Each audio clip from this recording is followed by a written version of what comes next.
మనకు కనిపిస్తున్నది మామూలు కొండ కాదు, సహజంగా వెలిసిన ఒక శివలింగం. ఛత్తీస్గఢ్ జోష్పూర్ జిల్లాలో ఉన్న మహదేశ్వర్ పర్వతం.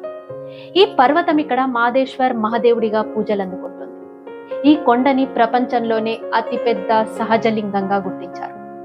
శివలింగాన్ని పోలి ఉన్న ఈ మహదేశ్వర్ మహాదేవ్ చెక్కబడిన శివలింగం కాదు.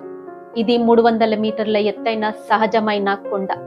స్థానిక ఇతిహాసాలు ఇంకా ఇక్కడి స్థానికుల నమ్మకాల ప్రకారం పరమశివుడు స్వయంగా కొండను సృష్టించాడని, ఇక్కడ నిత్యం తాను నివసిస్తూ తన భక్తులను కాపాడతాడని వారి నమ్మకం.